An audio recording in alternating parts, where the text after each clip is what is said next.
va donner la parole à Nana Samake pour le flash de 9h. Bienvenue à toi, Nana. Merci bien, Abdoulandan. Bonjour à toutes et à tous et bienvenue dans ce flash d'information.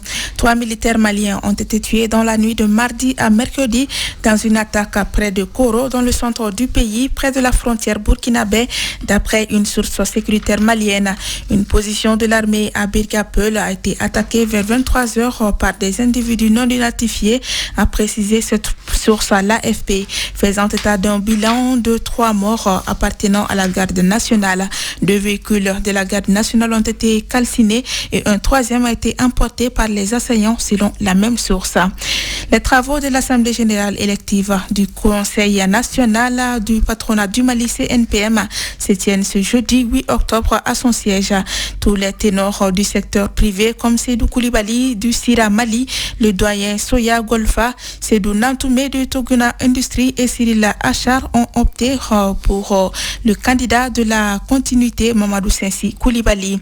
Le collectif pour la libération de Soumaïla Cissé demande de la patience aux populations.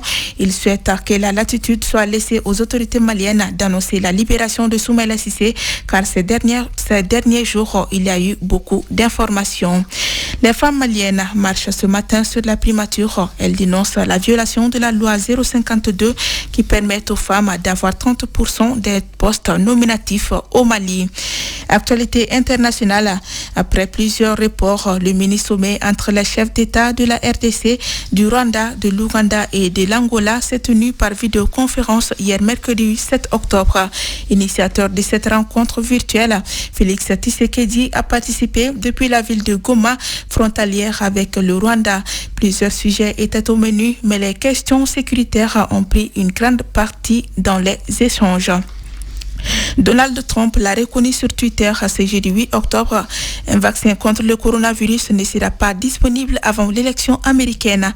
Le président des États-Unis en avait pourtant fait un argument de campagne. L'Organisation mondiale de la santé OMS recense 193 candidats vaccins en développement dans le monde. Parmi eux, 10 sont en phase 3 des essais cliniques et parmi eux, 4 sont chinois.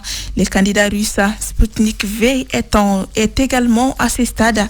La phase 3 est la dernière dans le développement d'un vaccin.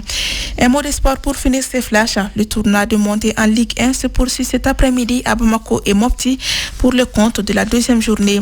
Ainsi, dans la poule B basée à Bamako, l'USBO, les représentants de Koulikoro, croisent le fer avec l'Atar Club de Kidal à 16h. Ce sera au stade Mamadou Konaté.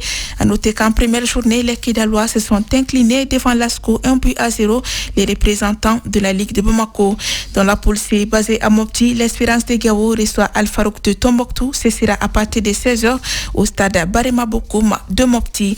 Voilà, c'est tout pour ces flashs d'informations présentés par Nana Samake et mis en œuvre par Abdoulaye Andan Diteya.